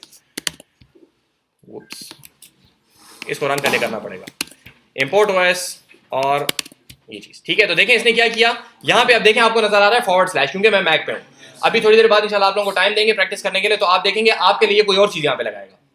ठीक है, क्योंकि आप लोग आई थिंक विंडोज के ऊपर काम करेंगे, तो इस वजह से आपको डिफरेंट हो बताएगा। सही है जी, तो ये जाने, इसका काम जाने, इसने हमें रिलेटिव पाथ बना के दे दिया है। ठीक है जी, अब इस रिलेटिव पाथ के ऊपर हम काम करेंगे आगे। क्या करेंगे अभी उसको देखते हैं। देखें हम क्या करेंगे, हमारे पास एक ये फाइल पड़ी हुई है, यहां पे देखें, पहले कोड को मत देखें, आपके पास एक फाइल पड़ी हुई है हार्ड डिस्क के अंदर। ठीक है, एक उसका पूरा पाथ है हमारे पास, यह रिलेटिव पाथ है। पाथ से हम क्या कर रहे हैं, आइडेंटिफाई कर रहे हैं कि कौन सी फाइल है। इस फाइल को हम लेके आएंगे मेमोरी के अंदर, हम इसके ऊपर कुछ काम करेंगे, ठीक है। बेसिकली हम यहां पर एक अपने पास एक ऐसा वेरिएबल बनाएंगे जिसको पता होगा कि वो फाइल कहां पे पड़ी हुई है, ठीक है। इस पाथ से तो ये पता चला ना कि वो फाइल कहां पे पड़ी हुई है, लेकिन मेमोरी के अंदर हम एक ऐसी चीज बनाएंगे जो कि इस फाइल को मैनिपुलेट करने में हमें हेल्प करेगी, ठीक है। एक मिनट से एक एग्जांपल देता हूं। तो ये चीज जो है, इस चीज को कहा जाता है हैंडल, ठीक है। इसको इस तरह देखें, ट्विटर आप सब लोगों ने देखा हुआ है, ठीक है। ट्विटर किसने नहीं देखा? सबने देखा। अच्छा, जिसने नहीं देखा अभी देख लें। तो ट्विटर में आपके पास क्या होता है कि एक आपके पास टाइमलाइन होती है किसी भी बंदे की, ठीक है। उसकी प्रोफाइल होती है जिसमें उसकी सारी ट्वीट्स होती हैं, ठीक है। एक ऊपर ट्विटर का यूआरएल होता है, उस यूआरएल के जरिए से आप उस पेज तक पहुंचते हैं, ठीक है। और एक होता है उस बंदे का नाम जो कि उसका यूजर नेम होता है, जो ऐड करके आप उसको मेंशन करते हैं, ठीक है। तो एक हो गया कंटेंट, तो हार्ड डिस्क में जो कंटेंट फाइल का पड़ा हुआ है वो है। एक यूआरएल है, तो ये इसका पाथ है। और एक चीज है उसका हैंडल, कि अगर आप उस बंदे के साथ बात करना चाहते हैं तो आप उसको ऐड करके कुछ करते हैं तो उसको पता चलता है। तो यहां पे मेमोरी में जो चीज हमने बनाई है दैट इज अ हैंडल। वहां पे भी जो बंदे का नाम होता है ऐड करके जो आप करते हैं उसको कहा जाता है ट्विटर हैंडल, ठीक है। उसका नाम है ट्विटर हैंडल। तो यहां पे भी जो है ये आपके पास है फाइल का हैंडल। इसके जरिए से आप फाइल को मैनिपुलेट करेंगे। जब आपने एक दफा कह दिया कि मैं इस फाइल को चेंज करना चाहता हूं, रिलेटिव पाथ के जरिए से आपने कह दिया कि मैं इस dummy.txt को चेंज करना चाहता हूं, अब आप मेमोरी में जब बात करेंगे तो आपको dummy.txt की जरूरत नहीं है। अब आप इस हैंडल के जरिए से उसको मैनिपुलेट करेंगे। समझ आ रही बात की जी, ठीक है। ये थ्योरी जब हम मुंह से बोलते हैं तो थोड़ी सी जरा कॉम्प्लिकेटेड लगती है, जब आप इसका कोड करेंगे खुद तो ये बस ये 3-4 लाइनें हैं, इसमें कोई ऐसी बड़ी बात नहीं है। लेकिन थ्योरी बताते इस वजह से ताकि आप लोगों को एक बिग पिक्चर जरा कंप्लीट पता चल जाए, ठीक है जी। तो हैंडल आपके पास वो वेरिएबल है जिसके जरिए से आप फाइल को मैनिपुलेट करेंगे, ठीक है। तो हमारे पास rest/dummy.txt भी तो था, वो उसका पाथ है, उससे आप फाइल तक पहुंचे। जब आप उस तक पहुंच गए उसके बाद फिर आपको पाथ की जरूरत नहीं है, ठीक है। समझ आ रही बात की? एक सेकंड जी। पाथ के जरिए से आप फाइल तक पहुंच गए। जब आप फाइल तक पहुंच गए तो अब आप मेमोरी में एक ऐसा वेरिएबल बनाएंगे जिसके जरिए से आप इस फाइल को मैनिपुलेट कर सकते हैं, ठीक है। तो ये वेरिएबल जो है इसको कहा जाता है हैंडल, ठीक है, या फाइल हैंडल। अच्छा जी, देखें इधर देखें। एक सवाल ये है कि हम ये काम कोड से क्यों करना चाह रहे हैं, जबकि लेट्स से हम फाइल के अंदर कोई टेक्स्ट डालना चाह रहे हैं तो हम राइट क्लिक न्यू फाइल और उसके जरिए से क्यों नहीं करते। देखें, कोड के जरिए से हम जो भी काम करते हैं वो इस वजह से करते हैं कि हमारे पास क्लिकिंग की कैपेबिलिटी नहीं है। मिसाल के तौर पे हम जो आपको असाइनमेंट देते हैं तो हम वहां पे config.json कोड से क्यों बनाते हैं, क्योंकि मैं हर एक की मशीन के ऊपर आके बैठ के क्लिक करके वो नहीं बना सकता, ठीक है। तो कोड जो है दैट इज योर एजेंट, वो आपकी जगह पे जाके वहां पे काम करता है, ठीक है। और आप अगर करेंगे तो आप एक मशीन पे करेंगे, जबकि आपके यूजर जो हैं, आपने एक ऐसी ऐप बनाई है जो कि 6 मिलियन यूजर्स इस्तेमाल करें, तो 6 मिलियन जगहों पे जाके आप ये काम नहीं कर सकते, ठीक है। तो हर काम इवन स्क्वायर रूट हम खुद कैलकुलेट कर सकते हैं, तो कोड से क्यों कर रहे हैं? कोड से काम इस वजह से होता है क्योंकि हम वो कर नहीं सकते, इतनी दफा नहीं कर सकते, अगरचे वो काम आसान ही क्यों ना हो, ठीक है। सर जैसे एक काम है सर, जैसे फेसबुक ऐप है वो एंड्रॉइड iOS मतलब मुख्तलिफ है, तो इसमें भी यही हिसाब है। सारों में मसला यही है, कोड का मकसद ये बेसिकली है कि जो काम हम नहीं कर सकते वो हम कोड के हवाले करते हैं, ठीक है, मोस्टली। अच्छा जी, देखें यहाँ पे। तो अब हम क्या करेंगे, हम सबसे पहले क्या करेंगे, एक फंक्शन कॉल है हमारे पास ओपन की, ठीक है। जिस तरीके से मैक्स हमारे पास बिल्ट इन था तो ओपन भी बिल्ट इन है पाइथन में। इसके अंदर आपको कुछ पैकेज इंपोर्ट करने की जरूरत नहीं है, ठीक है। आप कहेंगे ओपन, यहाँ पे आप इसको बताएंगे फाइल नेम। जरा ये चूंकि अभी हम थोड़ी देर बाद वापस आए हैं तो यहाँ पे देख लें फाइल नेम क्या था, rust/dummy.txt, ठीक है। यहाँ पे हम इसको कहेंगे ओपन ये वाली फाइल नेम, और यहाँ पे हम इसको बताते हैं मोड। मोड से क्या मुराद है कि आप इस फाइल को किस मकसद के लिए ओपन कर रहे हैं। अभी मैं रीड करने के लिए ओपन कर रहा हूं, ठीक है। थोड़ी देर बाद हम करेंगे राइट करने के लिए ओपन करेंगे। तो फाइल जब आप ओपन कर रहे हैं तो आप उसको बताएंगे कि मैं इसको रीड के लिए ओपन कर रहा हूं या राइट के लिए ओपन कर रहा हूं। इसके अपने मकासद हैं, ठीक है, उसको फिलहाल छोड़ दें। लेकिन बहरहाल आप फाइल अभी रीड करना चाह रहे हैं, हम पहले फाइल को रीड करेंगे, रीड करना सीखेंगे, फिर उसके बाद राइट करना भी देखेंगे अभी थोड़ी देर में इंशाल्लाह, ठीक है जी। क्लियर है यहाँ तक? अच्छा, अब जरा यहाँ पे देखें गौर से कि हमारे पास ये देखें, ये फाइल handling.ipynb, ठीक है, ये मेरी फाइल है, ठीक है। तो जब मैं इस फाइल के अंदर काम कर रहा हूं तो मेरी करंट वर्किंग डायरेक्टरी ये है जो सारी यहां पे नजर आ रही है अभी, ठीक है। इसके अंदर देखें रेस्ट का फोल्डर है, इस रेस्ट के फोल्डर के अंदर जाएं तो आपको नजर आएगी dummy.txt, ठीक है। तो अभी जब मैं आपको प्रैक्टिस का टाइम दूंगा तो गौर से देखें कि आपने किस तरीके से काम करना है। पहली बात तो ये कि जो नाम मैंने रखे हुए हैं मेहरबानी करके जरा एक दफा उन नामों पे काम करें, ठीक है। माई फाइल और योर फाइल और P17 फलाना फलाना वो जरा ना करें, कंफ्यूजन होगी। पहले इन नामों से कर लें, फिर उसके बाद बेशक अपने नाम भी इस्तेमाल करें, ठीक है जी। तो आपने करना क्या है कि यहाँ पे आप आएंगे जब आपने नोटबुक खोल ली तो, ठीक है, न्यू, और यहाँ पे आप कहेंगे फोल्डर, ठीक है। यहाँ पे जब आप न्यू फोल्डर करेंगे तो ये अनटाइटल्ड फोल्डर के नाम से एक फोल्डर बना देगा। इसको आप सिलेक्ट करें और इसको यहाँ पे कहीं रीनेम, ठीक है, इसको हम नाम दे दें रेस, एंटर कर दें। क्योंकि मेरे पास रेस्ट पहले से है तो मैं इसको रेस्ट 1 का नाम दे रहा हूं, लेकिन आप रेस्ट का नाम देंगे, ठीक है जी। जब ये आप कर लेंगे तो रेस्ट का फोल्डर एक बन जाएगा, उसके अंदर जाएं, यहां पे जाके अब आप करें न्यू टेक्स्ट फाइल। अगेन ये टेक्स्ट फाइल जो है वो क्रिएट कर देगा इस तरीके से एक ब्लैंक सी। यहां पे आप कुछ लिखें, ठीक है, जो भी आपने लिखना है। फिर यहां पे untitled.txt जो है इसके ऊपर क्लिक करें और इसका नाम चेंज कर दें dummy.txt, ठीक है। अगेन चूंकि dummy.txt मेरे पास पहले से मौजूद है तो मैं इसको एंटर नहीं दबाता हूं, लेकिन आप एंटर दबा देंगे तो ये dummy.txt फाइल सेव हो जाएगी आपके पास, ठीक है जी। क्लियर है जी। तो इस तरीके से आप बनाएंगे, प्रैक्टिस का तरीका बता रहा हूं कि इस तरीके से करेंगे ताकि वो कॉमन मसले जो अभी तक आ रहे हैं लोगों को वो फिर नहीं आए, ठीक है। तो गौर से देखें, ये आपकी वर्किंग डायरेक्टरी है। कैसे पता चला ये वर्किंग डायरेक्टरी की? मेरी नोटबुक जो है वो यहाँ पे बैठी हुई है, नोटबुक यहाँ पे, इसका मतलब ये मेरी वर्किंग डायरेक्टरी है, ठीक है जी। जी हाँ, ये जब मैं प्रैक्टिस का टाइम दूं सब देखें, अभी नहीं करें। देखें ये समझ आ गई जी। तो फाइल नेम के अंदर क्या है, rest/dummy.txt। मैं इसको ओपन करना चाह रहा हूँ रीड मोड में। जब मैं ये ओपन की कॉल करूंगा तो ये मुझे जवाब में क्या भेजेगा, वो हैंडल वापस भेजेगा, जिसके जरिए से अब मैं फर्दर फाइल को मैनिपुलेट करूंगा। आर रीड के लिए जी, ठीक है, आर ही लिखना है, आप पूरा रीड नहीं लिख सकते जी। R is for read. 2-3 mode है आपके पास, हम देख लेंगे अभी। तो जब आपने रीड करना है तो आप कहेंगे कि मैं आर कर रहा हूं, ठीक है जी। और एफ के अंदर अब आपके पास वो हैंडल आ गया। तो इस एफ के जरिए से अब आप मैनिपुलेशन करेंगे, इस फाइल नेम के जरिए से मैनिपुलेशन नहीं करेंगे, ठीक है। आप एफ को कहेंगे कि एफ में से अब मुझे कंटेंट ला के दो, ठीक है, तो वो आपको उस फाइल में से कंटेंट ला के देगा। हैंडल से हमें पता लगे कि एफ के जरिए से। Again F is not significant, लेकिन आमतौर पे लफ्ज एफ का इस्तेमाल किया जाता है फॉर फाइल हैंडल्स, ठीक है जी। अच्छा, अब आप फाइल में से कंटेंट एक्चुअली हमने रीड करना है, तो फाइल की जरा शक्ल देख लें कि फाइल कैसी है। ये हमारी dummy.txt फाइल है। इसके अंदर देख लें 1, 2, 3, 4 और 5 लाइनें हमारे पास लिखी हुई हैं, ठीक है जी। इन 5 लाइनों को हम लेके आना चाह रहे हैं अपने पास मेमोरी के अंदर, ताकि हम इनके साथ कुछ काम कर सकें, सही है जी। अब फॉर लूप आपको याद होगा कैसे करता था कि हम कहते थे फॉर आइटरेशन वेरिएबल इन, आगे हम उसको एक लिस्ट देते थे। तो फॉर क्या करता था कि लिस्ट में से एक एलिमेंट उठाता था और आइटरेशन वेरिएबल में डालता था और बॉडी एग्जीक्यूट करता था अपनी, ठीक है जी। काफी दफा हम ये कर चुके। अब फॉर के अंदर ये इंटेलिजेंस है कि अगर आप इसको फाइल हैंडल को ही देते हैं तो ये क्या करता है कि इस फाइल में से जाके एक एक लाइन निकालता है और इस वेरिएबल में डालता है, ठीक है। वो लाइन खुद क्या होगी, स्ट्रिंग। तो ये जाएगा एफ में से पहली लाइन उठाएगा, तो ये वाली IAMA_TEST_file डॉट और न्यू लाइन, इसको उठाएगा और किस में डाल देगा, वेरिएबल लाइन में। अगेन वेरिएबल लाइन का नाम लाइन मैंने इसलिए रखा है क्योंकि उसके अंदर मैं एक लाइन का टेक्स्ट डाल रहा हूं। जरूरी नहीं है, आप इसको TXT भी कर सकते थे, कुछ भी कर सकते थे, ठीक है, लेकिन लाइन जो है वो मीनिंगफुल नाम है, इस वजह से लाइन यहाँ पे, ठीक है। और फिर हम क्या करते हैं, सिंपली उस लाइन को प्रिंट कर देते हैं, सही है। तो ये जाएगा, पहले एक लाइन उठाएगा, लाइन में डालेगा, उसको प्रिंट कर देगा, फिर वापस फॉर अगली लाइन उठाएगा, लाइन में डालेगा, प्रिंट कर देगा अगली दफा। इस तरीके से 5 लाइनें ये आउटपुट हमारे पास कर देगा, ठीक है जी। जब ये सारी लाइनें हमारे पास आउटपुट हो गई, हमने अपना काम कर लिया जो हम करना चाहते थे, जो रीड हम करना चाहते थे वो हमने रीड कर लिया। अब हम क्या करना चाहते हैं, अब हम इसको बताना चाहते हैं कि वो जो फाइल आपने यहाँ पे हैंडल बनाया हुआ था मेमोरी के अंदर, उससे रिलेटेड बहुत सारी चीजें आपके पास मेमोरी में पड़ी होती हैं। अब आप ये कहते हैं अपने ऑपरेटिंग सिस्टम को कि अब इस हैंडल को खत्म कर दो मेमोरी में से, ठीक है।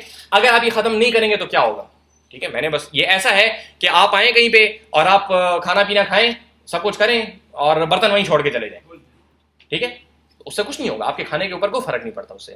लेकिन क्या होगा कि अगर सारे लोग आके यही काम करते रहेंगे तो बर्तन जमा होते जाएंगे, पहले बर्तन खत्म हो जाएंगे, फिर जगह खत्म हो जाएगी, ठीक है, समझ आ रही बात की।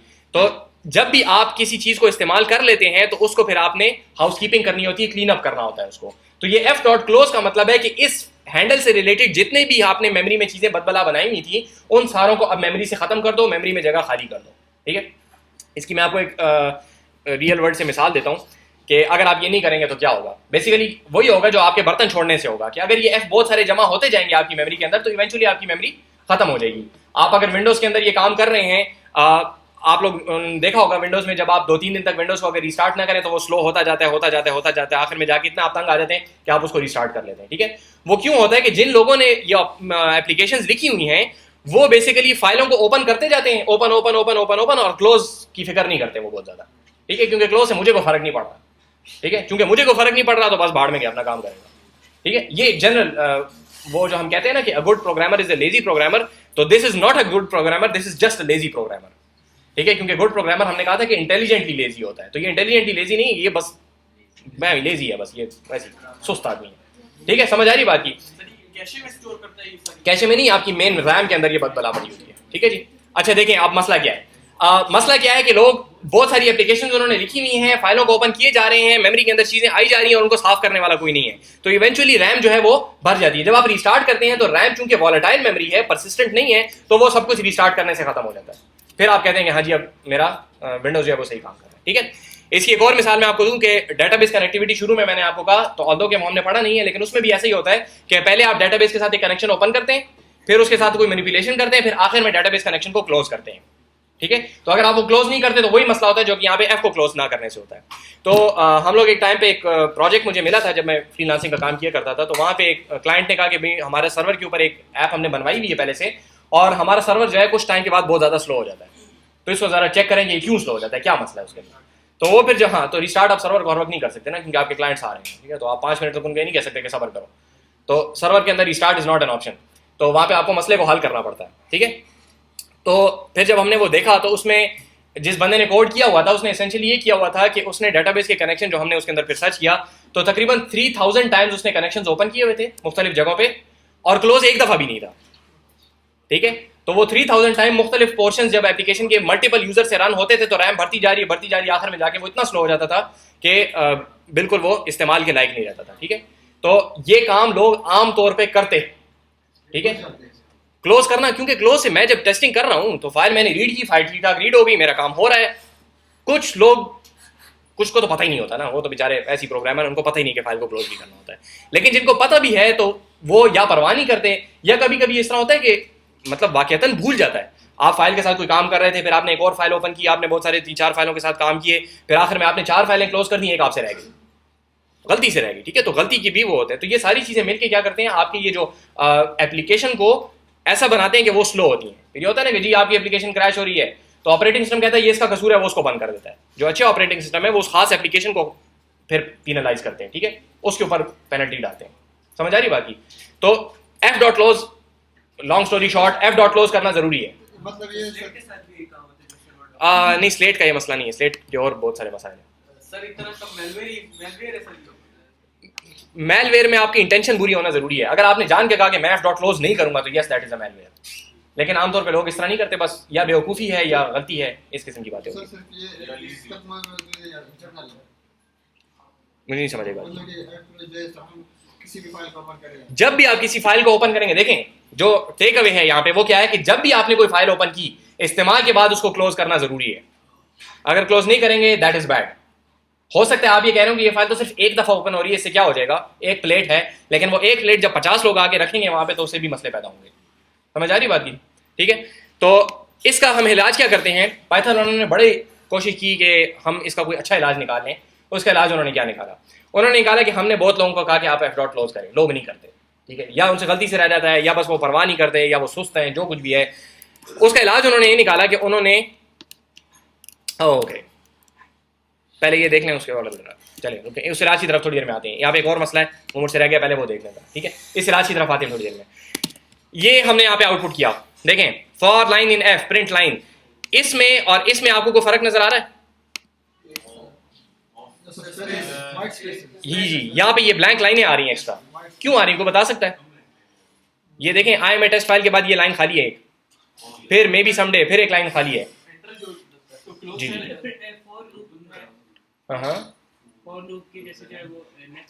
फॉर लूप का कसूर नहीं है, बात आपकी सही है, लेकिन कसूर फॉर लूप तो आउटपुट नहीं करता। आउटपुट कौन करता है? प्रिंट। यहाँ पे प्रिंट है ना। ठीक है, देखिए पहले तो हमें पता चला कि हर आउटपुट लाइन के बाद एक दफा ये आ रही है ब्लैक लाइन, इसका मतलब है कि ये मल्टीपल टाइम्स ये काम हो रहा है। इसका मतलब है कि लूप के अंदर कहीं पे मसला है। मसले को आइडेंटिफाई करना, देखें कि पहले तो चूंकि ये चीज मल्टीपल टाइम्स हो रही है, इसका मतलब है कि लूप की बॉडी में कहीं पे है। लूप की बॉडी के अंदर चीजें मल्टीपल टाइम्स होती है ना, मल्टीपल टाइम्स ब्लैंक लाइन आ रही है, इसका मतलब है लूप की बॉडी में कहीं पे ये फटा है। अब लूप की बॉडी में एक ही चीज है प्रिंट, हमें पता चल गया। अब हम प्रिंट को देखेंगे, प्रिंट क्या करता है। प्रिंट क्या करता है, जो भी आप उसको चीज आउटपुट करने के लिए देते हैं तो वो पहले उसको आउटपुट करता है और फिर क्या करता है, एक न्यू लाइन इंसर्ट करता है। ठीक है, तो यहाँ पे हम न्यू लाइन की बात पता चल गई। अब मसला क्या रह गया कि भाई या तो हम अब इधर देखें, हमारे पास ये लाइन क्या है, I am a test file dot, और आखिर में यहाँ पे एक लाइन ब्रेक है ना, लाइन ब्रेक है इसलिए हम अगली लाइन पे जा रहे हैं। तो जब आप इस फाइल को रीड करते हैं, एक एक लाइन को आप रीड करते हैं, तो लाइन के अंदर वो न्यू लाइन कैरेक्टर भी होता है, शामिल होता है। हमें नजर इसलिए नहीं आ रहा क्योंकि वो व्हाइट स्पेस है और व्हाइट स्पेस हमें नजर नहीं आती। तो देखें यहाँ पे हुआ क्या, एक लाइन उसने रीड की, लाइन के अंदर क्या था, I am a test file dot new line. तो इसने किया IMA test file dot new line, यहां पे आ गया। अब चूंकि प्रिंट अपनी आउटपुट करने के बाद एक न्यू लाइन लगाता है, तो उसने एक और न्यू लाइन लगाया, वो यहां पे आ गया। समझिए बात की? वो दूसरा लूप शुरू हो जाता है, फिर शुरू होता है। जी एक मिनट देखें, एक न्यू लाइन आई है क्योंकि फाइल के अंदर न्यू लाइन है, एक न्यू लाइन आई है क्योंकि प्रिंट ने अपनी मशरूटी करते हुए एक न्यू लाइन लगाई है। तो अब हमारे पास दो ऑप्शन है, या तो हम प्रिंट को कहें कि भाई आप मेहरबानी करें ये न्यू लाइन मत लगाएं, ठीक है, लेकिन उससे ज्यादा बेहतर तरीका ये कि हम कह रहे हैं ना कि एक लाइन रीड करो, तो लाइन रीड करो का मतलब है कि ये लाइन आखिर में खत्म हो गई है। और न्यू लाइन किस लिए होता है? न्यू लाइन कैरेक्टर लाइन खत्म हो गई है कहने के लिए। तो एक लाइन रीड करो, तो जब भी वो लाइन रीड करते हैं हमें कहता है जी ये ले एक लाइन, आखिर में कहता है लाइन खत्म हो गई है। तो मुझे पता है कि आपने एक लाइन मुझे दी है तो लाइन खत्म हो गई, आपको कहने की जरूरत नहीं है। ऐसे ही है जैसे वॉकी टॉकी में आप बात करते हैं, आखिर में कहते हैं रॉजर, तो फोन पे रॉजर क्यों नहीं कहते? जब आप बात खत्म कर लेते हैं, मुझे पता लग गया आपकी बात खत्म हो गई है, तो मैं उसके आगे खुद बात कर सकता हूँ, आपको रॉजर कहने की जरूरत नहीं है। तो यहाँ पे जो रॉजर लगा हुआ है, उस रॉजर को हम हटाना चाह रहे हैं। समझिए बात की? लाइन जब हम रीड कर रहे हैं, तो लाइन रीड करने के बाद जो आखिर में /n आ रहा है, उसको हम हटाना चाह रहे हैं। सही है जी? अब अगेन इसके अंदर मसला क्या है कि विंडोज जो है न्यू लाइन करता है /r/n से। अभी तक हमने सिर्फ /n देखा है ना, क्योंकि सारी दुनिया /n करती है, लेकिन विंडोज कहता है /r/n। सही है? अब फिर मसला आ गया हमारे लिए कि अब हम देखेंगे कि भाई विंडोज कैसे करता है और मैक कैसे करता है। मुसीबत हमारे लिए फिर आ गई। इसका इलाज भी हम वैसे ही निकालेंगे जैसे हमने पहले निकाला था। हम ये मसला उठाएंगे, पाइथन के सर पे डाल देंगे। ठीक है? कोई सवाल है? सर वो पुअर पाइप सर, अगर ये जी हम लाइन की फॉर्म में नहीं होता पैराग्राफ फॉर्म में, सर तब भी ये होगा एक लाइन। असल में जब आपने ये लाइन रीड की ना, प्रिंट लाइन जब आपने किया, तो उस लाइन के अंदर /n लिखा हुआ है, उस /n को हटाना पहले पड़ेगा, फिर न्यू लाइन खत्म होगी। ठीक है? और वही /n हम हटाना चाह रहे हैं। ठीक है जी? सर सेकंड आर्गुमेंट आ रहा है उसको कैसे? क्या है सेकंड आर्गुमेंट? फाइल नेम क्या आ गया? ये तो रीड मोड है जी, ये रीड मोड है कि हम रीड करना चाह रहे हैं फाइल को। ऑलरेडी डिफाइन है जी जी, आर प्री डिफाइंड है, फिर इसके आगे स्ट्रिंग क्यों लगाई फिर हमने? क्योंकि वो स्ट्रिंग के तौर पे डिफाइंड है। आप सादा आर, उन्होंने कहा इसने कि स्ट्रिंग आर हमें देंगे आप। ठीक है? सबर सबर सबर, अभी तो रीड कर रहे हैं, इसीलिए पहले राइट नहीं कर रहे, पहले रीड कर रहे हैं। अभी रीडिंग कर रहे हैं। सर अगर वैसी लाइन में स्पेस ना देखना है फिर तो नॉर्मल वही कह रहे हैं कि उसका क्या तरीका है। वहां पे तो /n, जैसे पैराग्राफ फॉर्म। जी जी जी, देखें अगर तो यहाँ पे लाइन ऐसी होती, लेकिन ये फाइल तो हमें मिली है ना, हमने इस फाइल को रीड करना है, इसको तो हम नहीं चेंज कर सकते। अगर हम इसको चेंज कर सकते होते तो फिर हमें वहां पे सारे कोड लिखने की जरूरत ही नहीं थी, जो आपने भी पहले सवाल किया कि हम इस फाइल को, बस ये फाइल हमें मिली हुई, अब इसके साथ हमने काम करना है, तो इसको तो हम नहीं चेंज कर सकते, हम अपने कोड में करेंगे जो भी करेंगे। ठीक है जी? तो हमने करना क्या है जी, जब हम वेरिएबल प्रिंट करवाते हैं तब भी सर इसी तरह होता है। प्रिंट जो है आखिर में एक न्यू लाइन लगाता है, लेकिन वहां पे उस स्ट्रिंग के अंदर /n नहीं होता, यहाँ पे स्ट्रिंग के अंदर /n है, और उसी /n को अभी हम रिमूव करना चाह रहे हैं। मसला क्या है कि आपके पास /n भी हो सकता है, /r/n भी हो सकता है। ठीक है जी? समझ आ रही है? तो इसका इलाज हम उसी तरीके से निकालेंगे, हम पाइथन के सर पे एक काम डालेंगे। उसके लिए हमारे पास स्ट्रिंग का एक फंक्शन मौजूद है। वो फंक्शन कहता है कि एक स्ट्रिंग, मुझे मतलब स्ट्रिंग के ऊपर हम इस फंक्शन को कॉल करेंगे, और फंक्शन का नाम है स्ट्रिप। स्ट्रिप क्या करता है कि आगे से और पीछे से दोनों साइडों से जो भी वाइट स्पेस होती है सारों को रिमूव कर देता है। अब वो चाहे /r है, /n है, टैब है, स्पेस है, जो भी चीजें होंगी, हम सारों को रिमूव कर देगा। ठीक है जी? तो अब हम क्या प्रिंट कर रहे हैं? लाइन को स्ट्रिप करके प्रिंट करें। इसका मतलब है कि इस लाइन में से /n खत्म। तो जब प्रिंट को चीज मिलेगी तो क्या मिलेगी? IMA टेस्ट फाइल डॉट, अब /n नहीं मिला इसको, अब एक /n प्रिंट खुद लगाएगा तो हम नई लाइन पे आ जाएंगे। ठीक है जी? अब देखिए मसला हल हो गया। ये अगर प्रिंट के बाद हम रिटर्न देते तब भी ये मसला होता है। रिटर्न तो हम करना नहीं चाह रहे ना। अगर आप रिटर्न एक बार करते तो फिर वो मसला नहीं होता, लेकिन रिटर्न क्या करता कि पहली स्ट्रिंग आते साथ ही फंक्शन से बाहर वापस चला जाता, तो बाकी फाइल कौन रीड करेगा? रिटर्न तो जब भी आता है वो पहली दफा में ही बाहर चला जाता है। ठीक है जी जनाब? सवाल क्लियर है जी? मसला तो नहीं है? ठीक है, मैं प्रैक्टिस का टाइम देता हूँ, प्रैक्टिस करेंगे तो अच्छा हजम होगा फिर। के साथ अगर नीचे कंटिन्यू लिखते हैं, जी, नीचे कंटिन्यू लिखते तब फिर वो रिटर्न जब स्टेटमेंट आ गई तो फंक्शन से बाहर, उसके नीचे आप खुदा करें कि पूरा गाय का मजमून लिखते हैं, उसको फायदा नहीं है। सर टेक्स्ट फाइल तो हमने तैयार की है, तो हम उसको edit हमने नहीं तैयार किया, हमें तैयार मिली है। ये देख लें, मैंने नहीं लिखी हुई है, मैं ऐसे शायरी नहीं कर सकता। ठीक है, ये मुझे मिली इस तरह। ठीक है, असल में इवन जब हम भी बनाएंगे तो हमने ये चीज़ ऐसे लिखना चाहते हैं, मतलब it makes sense to write this in this way. इसको एक लाइन में अगर आप लिख देंगे तो फिर ये शेर नहीं रहेंगे ना, ये शेर हैं भी कि नहीं है, आई एम नॉट श्योर। बहरहाल ये चीज़ नहीं रहेगी, वो कुछ और बन जाएगा। देखें, आप अगर एप्लीकेशन लिख रहे हैं और ऊपर से आप शुरू कर देंगे to the director FAST National University Peshawar campus dear sir please grant me पता नहीं फलाना फलाना, तो that is a separate thing from the application that you should be writing. ठीक है, तो कभी आपको स्लैश एन चाहिए, कभी नहीं चाहिए, हम बेसिकली जो सिचुएशन है उसके हिसाब से हल कर रहे हैं। ठीक है, अच्छा तो यहां तक क्लियर हो गया जी। तो लाइन डॉट स्ट्रिप ने लाइन के अंदर से स्लैश एन को हटा दिया और जो हमें यहाँ पे नजर आ रहा है वो प्रिंट डाल रहा है। ठीक है, थोड़ी देर बाद इसका फायदा पता लगेगा कि क्या बात। ठीक है जी, यहां तक क्लियर हो गया जी। अच्छा, अभी वो जो पिछले मसला जो कि एक्चुअल मसला है, ये तो ऐसी छोटी सी बात ही वैसी बीच में, एक्चुअल मसला जो था वो क्या था कि एफ डॉट क्लोज लोगों को भूल जाता है। तो पाइथन उन्होंने उसका क्या हल निकाला, उसका हल उन्होंने नहीं निकाला कि हम एक नया सिंटेक्स, छोटा सा नया सिंटेक्स करेंगे, हम पहले लिखेंगे विद और आगे हम वही चीज लिखेंगे open file name comma r, और असाइन करने की जगह पे हम जो सिंटेक्स इस्तेमाल कर रहे हैं वो होगा एज एफ। तो ये जो चीज मैंने सिलेक्ट की हुई है this is exactly equivalent to f is equal to open file name comma r, ये वही है जो पहले लिखा हुआ था। विद का क्या फायदा है, विद बेसिकली है एक चीज जिसको कहते हैं कॉन्टेक्स्ट मैनेजर। ये कॉन्टेक्स्ट मैनेजर क्या करेगा, आपको एक कॉन्टेक्स्ट बना के दे रहा है। कॉन्टेक्स्ट जानते हैं किस चीज को कहते हैं, साको सबाक को, कि ये आपकी सिचुएशन है, कॉन्टेक्स्ट सिचुएशन को कहते हैं, इस सिचुएशन में अब आप काम कर रहे हैं। ठीक है, तो विद का जब आपने इंडेंट कर दिया तो ये सारे का सारा ब्लॉक क्या है, विद का कॉन्टेक्स्ट है। इस कॉन्टेक्स्ट में ये फाइल आपको ओपन मिलेगी। ठीक है, जब आपकी ये बॉडी पूरी विद की खत्म हो जाएगी, खुदा करे यहाँ पे जो कुछ भी आपने लिखा है, जब ये बॉडी खत्म हो जाएगी और आप बाहर आएंगे तो विद की ये जिम्मेदारी है कि एफ डॉट क्लोज वो खुद आपके लिए कर देगा, आपको करने की जरूरत नहीं है, बड़ी मेहरबानी आप मत करें क्योंकि आपने वैसे भी नहीं करना। ठीक है जी, एक vast majority of the world programmers जो हैं उनसे ये चीज रह जाती है। तो पाइथन वालों ने इलाज क्या निकाला, एक कॉन्टेक्स्ट मैनेजर बनाया, ये उसका सिंटेक्स है। ये कॉन्टेक्स्ट मैनेजर क्या करता है, आपको उसी तरीके से फाइल ओपन करके देगा जैसे पहले आप खुद कर रहे थे। सिर्फ एक काम ये एक्स्ट्रा करता है कि जब ये इसकी बॉडी खत्म हो जाती है तो उसके बाद ये क्या करता है, हाउसकीपिंग करता है। वो जो बर्तन आप गंद वाला सारे छोड़ गए थे वो आके उठा के ले जाता है आपकी खातिर। ठीक है, तो एफ डॉट क्लोज ये आपके लिए खुद कर देगा, और भी कुछ काम होते हैं सारे के सारे आपके लिए खुद कर देगा। अब आप लिख ही नहीं सकते, आपको जरूरत ही नहीं है, वो कहता है मत लिखिए आप, बस आप कहेंगे बर्तन मैंने जाता हूँ, नहीं जी मत ले जाए आप, बस जाए। अगर लिखने फिर से नहीं लिख सकते, एरर देगा वो आपको, आप अब नहीं लिख सकते। बदमाश फिर ये फंक्शन कॉल को फंक्शन डिफाइन तो नहीं होना चाहिए, तो ये इंडेंटेशन हमने एक्स्ट्रा क्यों डाला, ये ओपन देखें, हाँ जी जी, ये देखें सवाल ये है कि ये चीज तो हमने कोई डिफाइन नहीं की हुई, तो ये open file name comma r ये वही चीज है जो पिछली स्लाइड पे हमने देखी। ठीक है, ये विद जो है कॉन्टेक्स्ट मैनेजर है, ये प्री डिफाइंड है पाइथन की लैंग्वेज में। ठीक है, तो with open file name as f का क्या मतलब है, इसका मतलब है कि आप करें f is equal to open file name comma r, exactly वैसे का वैसा ही। ठीक है, उसके बाद इसकी बॉडी में वो जो भी काम आपने करना है आप वो करें। यहाँ पे हम प्रिंट कर रहे हैं, आप कुछ और भी कर सकते हैं। ठीक है, थोड़ी देर बाद कुछ और भी करेंगे, जो कुछ भी आप करना चाहते हैं। जब इसकी बॉडी विद की खत्म होती है, हम यहाँ पे आए हमें पता चला विद की बॉडी खत्म होगी, कैसे पता चला, कर्सर को देखें कैसे पता चला, इंडेंटेशन खत्म होगी, विद की बॉडी खत्म। जब विद की बॉडी खत्म होती है तो आपसे पूछे बगैर, आपको बताए बगैर विद क्या करता है, एफ डॉट क्लोज खुद कर देता है। इसको कहते हैं कि हाउसकीपिंग खुद कर लेता है। ठीक है जी, समझ आई बात की। तो विद की वजह से अब वो जो मसला था आपका एफ डॉट क्लोज का, वो अब आपको लिखने की जरूरत नहीं है, तो अब आप उसको भूल भी नहीं सकते। तो वो जो मसला था कि एफ डॉट क्लोज से लोगों को करना भूल जाता है, वो मसला हमने खत्म कर दिया। इस चीज को कहा जाता है कॉन्टेक्स्ट मैनेजर। अगर आप पाइथन के अंदर फाइल हैंडलिंग कर रहे हैं, तो फाइल्स को किसी भी तरीके से आप हैंडल कर रहे हैं, तो आप आमतौर पे आपको यही कोड विद के साथ मिलेगा और इसी तरीके से आपको भी करना चाहिए, unless you have a very good reason to do otherwise.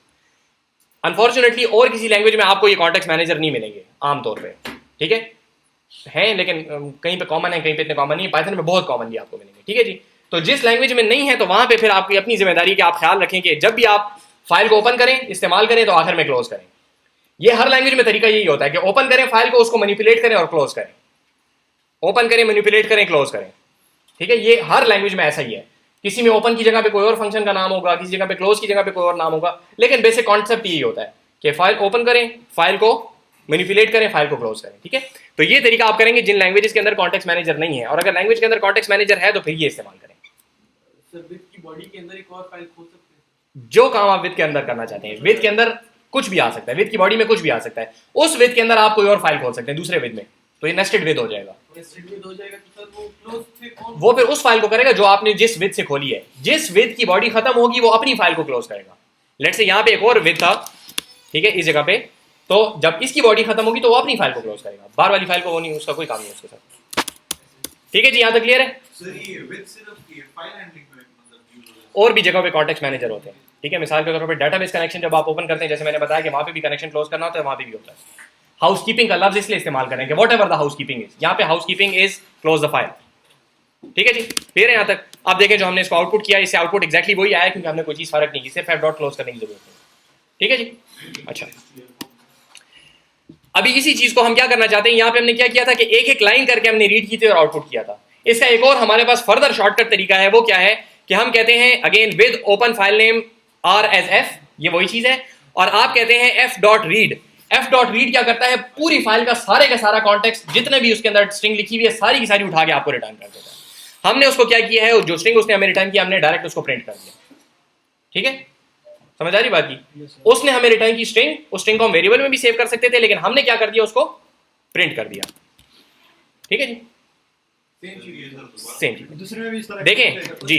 Simple जो अपन था। यहां पे क्या था कि हम लूप चला रहे थे, फॉर क्या करता था जाके एक एक लाइन रीड करके आ रहा था। ठीक है, और एफ डॉट रीड क्या करता है, पूरी की पूरी फाइल एक साथ उठाता है और आपको रिटर्न कर देता है।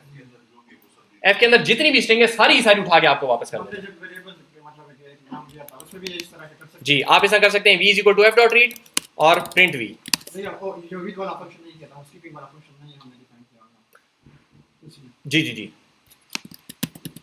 ठीक है जी। तो एफ डॉट रीड पूरी की पूरी फाइल आपको देखें, इसके अंदर कोई लूप नहीं है। मसला क्या होता है कि अगर आपके पास एक 15 GB की फाइल है, उसके ऊपर आप एफ डॉट रीड करेंगे तो जाहिर बात है कि वो बड़ी बुरी बात होगी। उसमें आप एक एक लाइन को रीड करना चाहते हैं ताकि सारी की सारी 15 GB आपकी मेमोरी में ना आ जाए। समझ आ रही बात की? दोनों के अपने अपने फवायद हैं, ये आसान है लेकिन एफिशिएंट फिर नहीं होगा अगर आपके पास बहुत बड़ी फाइल है तो। समझ आ रही बात की? अच्छा, सर अगर वो मतलब 15 GB की फाइल है तो सर हो जाएगी। वो इस केस में फिर आपको वो एक एक लाइन ही रीड करेगा, वो 15 GB पूरे मेमोरी में नहीं लेके आएगा। ठीक है, जबकि एफ डॉट रीड काम ये करता है पूरी फाइल को रीड करके मेमोरी में लाओ, तो उसको लानी पड़ेगी, तो फिर आपका सिस्टम क्रैश हो जाएगा, फिर आप फंसा होंगे। तो उस केस में ये अच्छा नहीं है, जबकि यहाँ पे हमारे लिए अच्छा है, छोटी फाइल के लिए अच्छा है। ठीक है जी, क्लियर है। लेकिन हम ये करना नहीं चाह रहे थे, हम सारी की सारी एक स्ट्रिंग हमें क्यों पकड़ा दिया आपने भाई? हमें एक लाइन, हमें चाहिए basically a list of lines. समझ आ रही बात की? हमें चाहिए लिस्ट ऑफ लाइन्स, एक एलिमेंट के अंदर पहली लाइन, दूसरे एलिमेंट के अंदर दूसरी लाइन, तीसरे एलिमेंट के अंदर तीसरी लाइन, चौथे एलिमेंट के अंदर चौथी और पांचवें के अंदर पांचवी। ये चीज हमें चाहिए। ठीक है, समझिए हम करना क्या चाह रहे हैं। इस पूरी स्ट्रिंग को हम एक साथ नहीं लेके आना चाह रहे हैं, हम करना चाह रहे हैं कि एक हमारे पास लिस्ट आए और हर एलिमेंट उसका जो है वो एक लाइन हो। सही है, उसके लिए पहले जरा एक फंक्शन देखें। हमारे पास ये एक स्ट्रिंग है ABC, इसके अंदर एक और फंक्शन हम इस्तेमाल करते हैं स्प्लिट का। स्प्लिट का फंक्शन क्या करता है, इसको आप एक कैरेक्टर देते हैं या स्ट्रिंग को देते हैं, ये इस वाली स्ट्रिंग में, पहली वाली स्ट्रिंग में ये स्ट्रिंग ढूंढता है, जहां पे ये स्ट्रिंग नजर आ जाती है वहां पे कट लगा देता है। यहां पे देखें डैश है ना, तो ये डैश यहां पे कट लगाएगा, फिर यहां पे कट लगाएगा, तो इससे कितने पीस बन जाएंगे? 3, और ये आपको लिस्ट रिटर्न कर देगा उनकी। Dash will be the cut, तो कट कट कितनी चीजें बन गई? 3। एक चीज को 2 दफा काटेंगे तो 3 पीस बन जाएंगे ना, और एक पीस उधर एक पीस उधर। हाँ, जो हम ठीक है, कम लगाते हैं। अगर कॉमा लगाएंगे तो फिर तो कॉमा उसमें है ही नहीं ना, बी लगाते हैं यहाँ पे। ठीक है, अगर आप बी लगाते हैं तो 2 पीस बनाएगा, ए डैश और डैश सी, बी की जगह पे उसने कट लगा दिया। ठीक है, जो भी चीज आप यहाँ पे लगाएंगे उसकी जगह पे कट आ जाएगा। ठीक है जी, तो ये हमारे पास पता चल गया यहाँ पे कि हमारे पास ये एक तरीकाकार मौजूद है कट लगाने का। अब यहाँ पे जो चीज है हमारे पास, ये लाइनें जो है ये एक दूसरे से किस तरीके से सेपरेट हुई नहीं है? स्लैश एन से। न्यू लाइन कैरेक्टर से एक लाइन दूसरे से फर्क हो रही है ना, तो न्यू लाइन कैरेक्टर के ऊपर हम कट लगाना चाह रहे हैं। ठीक है, तो हम क्या करेंगे कि एफ डॉट रीड से आ गई हमारे पास पूरी की पूरी वो बड़ी स्ट्रिंग, इसको हम स्प्लिट कर रहे हैं किस जगह पे? स्लैश एन पे। तो जहां पे भी स्लैश एन आएगा ये वहां पे कट लगाएगा। तो पहली लाइन ही रीड कर रहा है, लाइन खत्म हुई, स्लैश एन आया, इसने कट लगाया, ये चीज एक एलिमेंट हो गया। दूसरी लाइन रीड कर रहा है, स्लैश एन आया, यहाँ पे कट लगाया, दूसरा एलिमेंट हो गया। ठीक है जी, इसको जब हम रन करेंगे तो हमारे पास एल के अंदर वो चीज चलेगी। मैंने वेरिएबल में सेव किया, डायरेक्ट प्रिंट नहीं किया, अब इसको प्रिंट करता हूं। ठीक है जी, कट उसने कहां लगाया? स्लैश एन पे। तो देखें स्लैश एन खुद खत्म हो गया, जैसे वहां पे डैश खत्म हो गया था। स्लैश एन खत्म, स्लैश एन खत्म, स्लैश एन खत्म, स्लैश एन खत्म और स्लैश एन खत्म। तो this now we have a list of strings. ठीक है जी, क्लियर है? अच्छा अभी तक हमने रीडिंग किया, अभी राइट करने की कोशिश करते हैं। हम क्या राइट कर रहे हैं? हम एक फाइल ओपन करते हैं dummy-out.txt। अगेन इसको हम बनाएंगे रेस्ट के फोल्डर के अंदर। तो हमने किया os.path.join directory comma out name. इसको जब हमने किया तो इसको हमने सेव कर दिया आउट फाइल नेम के अंदर। जैसे पहले फाइल नेम था, अभी भी फाइल नेम ले सकते हैं, लेकिन जरा डिफरेंशिएट करने के लिए हमने आउट फाइल नेम ले लिया। तो हमारी आउट फाइल नेम क्या है? rest/dummy-out.txt। यहाँ पे देखें हमारे पास dummy-out.txt की फाइल नहीं है। ठीक है, अभी हम क्रिएट करेंगे तो यहाँ पे बनेगी। वही काम हम करेंगे with open out file name comma, इस दफा हम लिखेंगे w राइट मोड। अब हम राइट करना चाह रहे हैं। ठीक है, और यहाँ पे हम राइट क्या करना चाह रहे हैं? Let's say 1। Dot dot dot, diagram से सेव करना पड़ता है। ये वन नाम है, नाम इसका है फाइल का dummy dash out dot TXT. इसके अंदर जो कंटेंट हम डालना चाह रहे हैं वो है 1 डॉट डॉट डॉट। इस फाइल के अंदर जो हमने यहाँ पे ओपन की है इसके अंदर लिख दो 1 डॉट डॉट डॉट, ठीक है।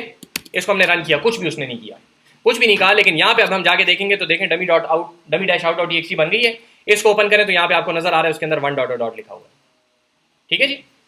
इसको दोबारा रन करते हैं, ठीक है। इस फाइल को क्लोज करें, दोबारा ओपन करें, ओ 1 डॉट डॉट डॉट, ये तो मसला हो गया। अब क्या करें, इसको जाके चेंज करके देखते हैं कि भाई ये काम कर भी रहा है कि नहीं कर रहा। 2 काम कर रहा है, लेकिन क्या काम कर रहा है कि जो पहले वाला कंटेंट था उसको खत्म कर रहा है। क्यों खत्म कर रहा है? क्योंकि यहाँ पे जो हमने इसको मोड दिया है ये राइट मोड दिया है, और राइट मोड करता ये है कि पिछले कंटेंट को छोड़ दो, उसको खत्म कर दो और ये नया कंटेंट उस पर लिख दो, ठीक है। तो ये ओवर राइटिंग कर रहा है उसके ऊपर, तो पिछला कंटेंट खत्म। जैसे ही आप कहते हैं open out file name comma WSF, तो पिछला कंटेंट खत्म। अब इसके बाद अब आप नया काम लिखना शुरू करेंगे उसके ऊपर। अगर आप चाहते हैं कि पिछला कंटेंट रहे और उसके साथ एक्स्ट्रा कंटेंट ऐड हो, उसके लिए मोड है A फॉर अपेंड। अपेंड याद है ना, लिस्ट के साथ हम अपेंड करते थे, तो अभी कंटेंट के साथ हम कंटेंट और अपेंड करेंगे। अब यहाँ पे हम लिखते हैं f.write3, इसको रन किया, डमी डॉट आउट को बंद करें और इसको दोबारा ओपन करें तो देखें पिछला 2 पहले से लिखा हुआ था और अब 3 दोबारा आ गया। न्यू लाइन क्यों नहीं है? क्योंकि f.write न्यू लाइन नहीं डालता, वो प्रिंट डाला करता था, f.write नहीं डालता। अगर वो हमने डालना है तो हम क्या करेंगे, यहाँ पे /n खुद इंसर्ट करेंगे, ठीक है जी। देखें पहले से जो चीज लिखी हुई है उसके अंदर कोई न्यू लाइन नहीं है। मैं भी 4 लिख रहा हूं और अब मैं न्यू लाइन डाल रहा हूं, यहाँ पे शिफ्ट एंटर, इसको बंद करें, इसको दोबारा ओपन करें, देखें 2 3 4 यहाँ पे न्यू लाइन आ गई। कैसे पता चला? क्योंकि देखें इसने छोटा सा 2 यहाँ पे लिख दिया। लेकिन अभी इसको कंफर्म भी करते हैं। अभी हम लिखते हैं इसके अंदर 5 dummy dash out dot TXT. देखें पिछले 4 के बाद न्यू लाइन आ गई थी, अभी 5 और अब न्यू लाइन आ गई क्योंकि यहाँ पे इसने एक नई लाइन क्रिएट कर दी है, ठीक है जी। ये बात समझ आई है जी सारी।